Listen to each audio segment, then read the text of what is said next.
My father always chose my stepsister over me for 12 years. She copied my wedding date on purpose.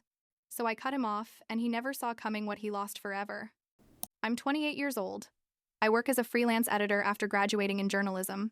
And I need to get this story off my chest because what happened at my wedding 6 months ago was basically the straw that broke the camel's back after years, literally years, of feeling like a secondary character in my own family. I guess I should start at the beginning. Or I mean, when everything went to hell, which was when my parents got divorced when I was 16. It wasn't a total surprise, honestly, because they'd been fighting for years, but it still hurt, you know? That feeling of your normal life just evaporating and suddenly you're dividing your time between two houses, two completely different lives. My mom stayed in our original house and I spent most of my time with her because, honestly, she'd always been more present. My dad, on the other hand, basically moved out and within a year, not even that much time had passed, he was getting married again. I was 17 when I met my stepmom and her two daughters, Jasmine and Jade. At first, everything seemed relatively normal. I mean, weird but manageable. My stepmom was kind, her daughters were polite, and I thought maybe we could make this work. You know what I mean? Jasmine was my age, a few months younger than me, and Jade was 3 years younger. We weren't super close, but there wasn't drama either. We were just three girls navigating this weird blended family situation. But then small things started happening that, looking back, I should have seen as giant red flags. My dad started missing my events. First, it was my high school graduation ceremony. He showed up late because he had to take Jasmine to buy a dress for her prom that was in 2 weeks. Then it was my piano recital where I was going to play a piece I'd been practicing for months. He didn't show up because Jasmine had a volleyball game. And every time I called him out on it, he always had an excuse. There was always a perfectly logical reason why Jasmine needed his attention at that specific moment. The thing is, I tried to understand it. You know? I told myself he was trying to be a good stepfather, that he wanted Jasmine to feel welcome in his life, that I already had my mom and she was amazing to me, so maybe he felt like he needed to compensate with Jasmine. I basically convinced myself I was being selfish for wanting my own father's attention. How stupid, right? But that's how I thought back then. I went away to college to study journalism, and during those years, the physical distance made it easier to ignore the problem. I'd call my dad every week. He sounded interested in my life, and when we saw each other on breaks, everything seemed fine. Jasmine had also gone to college, but to a university closer to home, so she could visit them on weekends. I was 4 hours away, so my visits were less frequent. I didn't think much about it until my junior year of college, when I got this incredible internship at a major newspaper. It was super competitive, they only accepted 5 students from across the country, and I was one of them. I was thrilled. And then my appendix decided to explode. Literally. I was in my apartment with my roommate when the pain started. I thought it was something I ate, but within hours I was on the floor unable to move. My roommate took me to the ER and it turned out my appendix had ruptured and I needed immediate surgery. I called my mom first, obviously, and she said she was on her way, but she was 3 hours away. Then I called my dad, mostly because I thought he should know, and he said he'd try to come. I went through the surgery. Was in the hospital for 4 days with complications because there was an infection, and my dad never showed up. Not once. My mom was there the whole time. Even my stepdad came to visit, and brought me magazines and chocolates. My mom had remarried when I was a sophomore in college, and my stepdad was a really genuine guy. But my biological father, the one who's supposed to be there no matter what, never came. But the worst part was that because I was in the hospital, I missed the first few days of the internship, and they told me I could no longer participate that summer. I was devastated, not just physically destroyed from the surgery and infection, but completely emotionally broken because I'd lost this incredible opportunity. And my dad didn't even have the decency to be there to comfort me. When I finally confronted him 2 weeks later at a family dinner, I asked him directly why he hadn't come to the hospital. And he, without blinking, told me that Jasmine was going through a difficult breakup and needed his support. A breakup. Jasmine had broken up with her boyfriend of 6 months, and that was more important than his biological daughter having emergency surgery. I sat there with my fork in my hand, feeling like someone had punched me in the stomach. My stepmom had the decency to look uncomfortable, but she didn't say anything, to defend me. Jade was looking at her plate. And Jasmine was sitting there with this little smirk like she'd won something.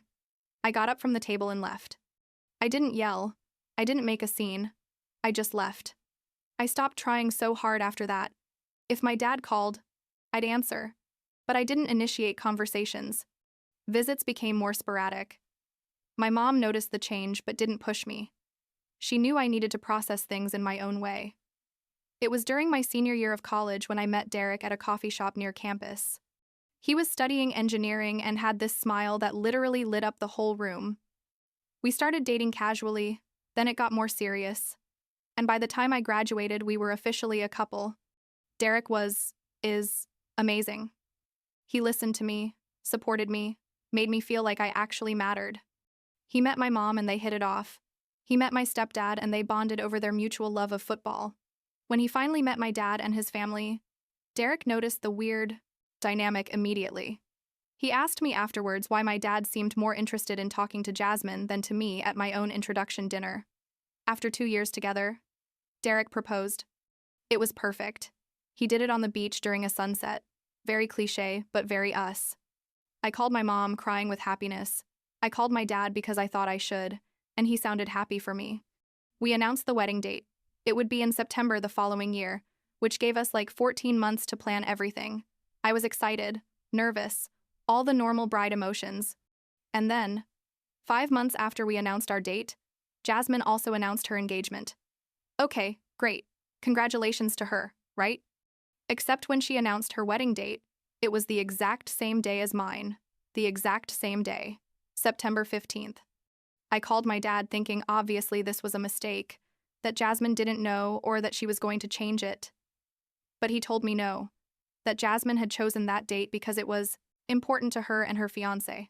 I reminded him that I had announced my date first, that it had literally been my date for 5 months already, and he said he couldn't ask Jasmine to change because they'd already made deposits. I had made deposits too. I'd booked the venue, hired the photographer, sent out the save the dates, but that apparently didn't matter. I asked my dad directly what he was going to do, which wedding he was going to attend, and there was this long, tense silence on the phone. Finally, he said he'd go to Jasmine's wedding because she didn't have her biological father to walk her down the aisle and he felt it was his responsibility to do it. When I told him that I wouldn't have my biological father there then either, he just went quiet. I hung up the phone and cried for hours. Derek was furious. My mom was furious. My stepdad was furious. Everyone wanted me to do something, to fight, to change my date just to spite Jasmine, but I was tired. So tired of fighting for scraps of my dad's attention. So I decided I'd just move forward with my wedding, as planned. My stepdad, who by that point had been in my life for several years and had been more of a father to me in those few years than my biological dad had been in many ways, offered to walk me down the aisle. I started crying again when he asked me, but this time they were good tears. I said yes immediately. Derek and I continued with the plans, completely ignoring the drama with Jasmine and my dad. The months passed and the tension grew. My stepmom called me once to try to mediate, saying maybe I could change my date since Jasmine really had her heart set on September 15th. And I basically told her no, that my date was first and it wasn't my problem. Jade sent me a text apologizing for all the drama, which I appreciated, but it's not like she could do anything about it. The wedding day arrived. I was in the bridal suite with my mom, my bridesmaids, getting my hair and makeup done, trying to stay calm and focused on the fact that I was going to marry the love of my life. And then, 2 hours before the ceremony, someone knocks on the door. It's my aunt, my dad's sister, and she looks uncomfortable. She tells me my dad is downstairs and wants to talk to me. Turns out Jasmine had uninvited him from her wedding that same morning. Apparently they had a fight about something. I wasn't clear what exactly, and she told him she didn't want him there anymore.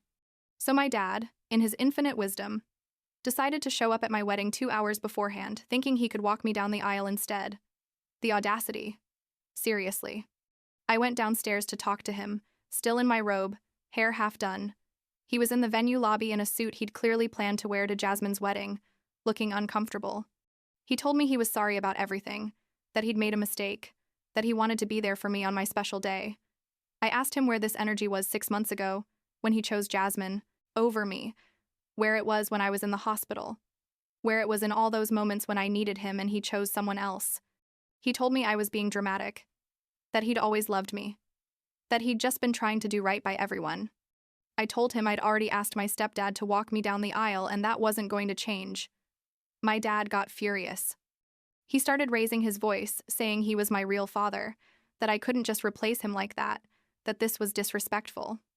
My stepdad appeared at that moment, probably heard the commotion, and told my dad he needed to leave. My dad, and I swear this happened, tried to push my stepdad. He literally tried to start a physical fight. The venue security had to intervene, and they escorted my dad out of the building, while he shouted that I was going to regret this, that I was making a terrible mistake, that someday I'd understand what he'd sacrificed for me. I went back to the bridal suite shaking, my makeup ruined by tears, my mom trying to calm me down. My bridesmaids were furious. Derek was downstairs wanting to go out and confront my dad, but my friends kept him inside. It took me like half an hour to calm down enough for them to fix my makeup again. But you know what? The wedding was beautiful. My stepdad walked me down the aisle with tears in his eyes.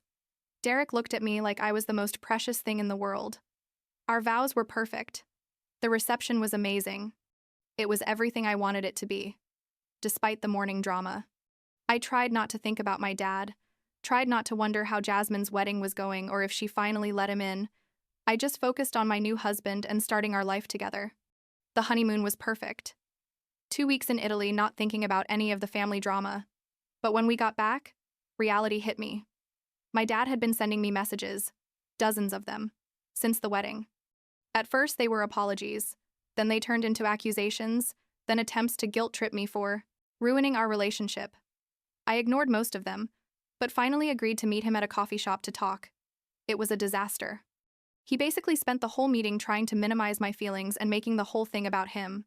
He told me I was acting like a spoiled child, that I didn't understand how difficult it had been for him to navigate a blended family, that I was breaking his heart by pushing him out of my life.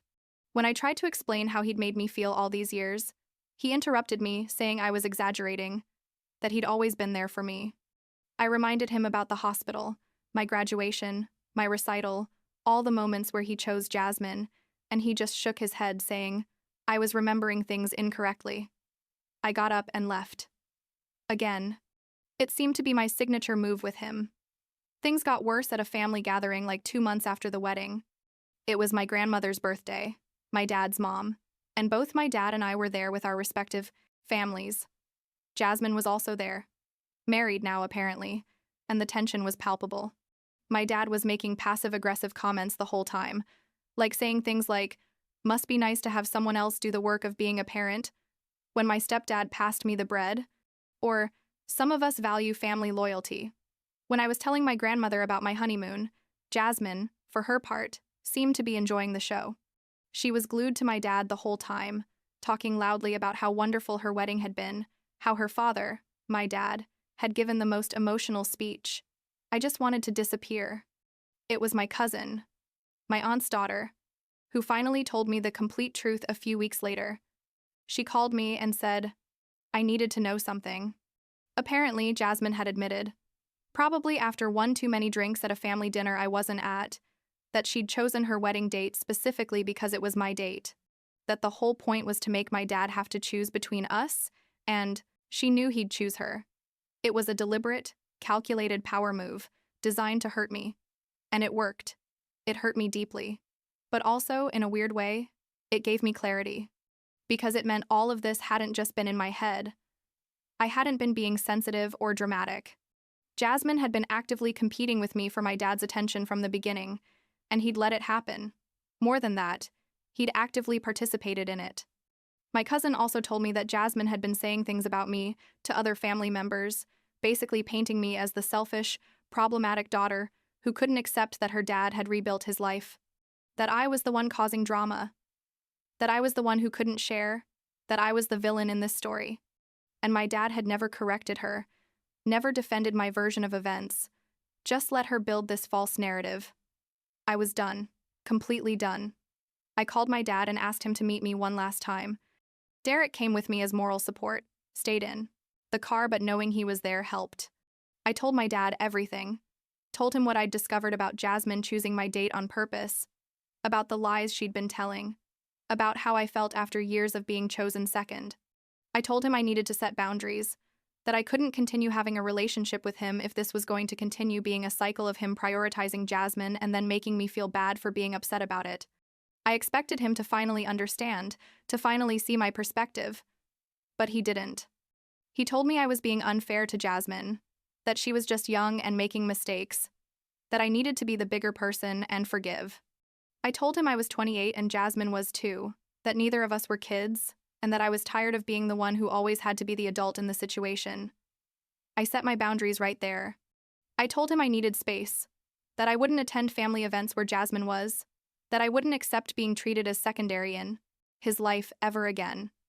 If he wanted to have a relationship with me, it would have to be on my terms, with mutual respect, and with the understanding that I was no longer going to compete for his attention. He didn't take it well. He accused me of tearing the family apart, of being selfish, of using my wedding as an excuse to distance myself from him. But I stood firm. I told him my wedding wasn't an excuse. It was simply the last of many incidents where he'd demonstrated where his priorities were, and I'd finally decided to believe him. As for Jasmine, I made the decision to just cut contact completely. I blocked her number, her Instagram, her Facebook, everything. I didn't need her toxicity in my life, didn't need her games. My stepmom tried to call me to mediate, but I explained calmly that Jasmine had crossed a line that couldn't be uncrossed, and that my relationship or lack thereof with Jasmine was non-negotiable. It's been 6 months since my wedding now. Derek and I are happy, building our life together, thinking about buying a house. My mom and stepdad are amazing, super involved and excited about our future. I've started therapy to process all of this, to work through the patterns of self-abandonment I developed trying to earn my dad's love. My therapist has helped me see that it's not my responsibility to make my dad be a better father, that I don't have to sacrifice my own peace of mind to maintain a relationship that only hurts me. My dad and I talk occasionally now, like a call every 2 or 3 weeks. But it's superficial. How's the weather? How's work? That kind of thing. We don't talk about anything deep. I don't see his family. I don't attend his events. It's like having a relationship with a distant acquaintance more than a father. And while it's sad, it's also less painful than the constant cycle of hope and disappointment it was before. Jade and I text occasionally. She apologized for everything and told me she understands why I need distance. I appreciate that. It's not her fault she's caught in the middle of this mess. Do I regret anything? Honestly, no. I regret not setting boundaries earlier, allowing this to continue for so long. But I don't regret my wedding being exactly as I wanted it. I don't regret standing up for my needs. I don't regret prioritizing my mental health over making my dad comfortable with his choices. Last week, Derek and I went to dinner with my mom and stepdad. And my stepdad told me something that stuck with me. He said that sometimes the families we choose are stronger than the families we're born into, and that he's proud that I had the courage to choose my own happiness. It made me cry right there in the restaurant, like tears falling into my pasta, but they were good tears.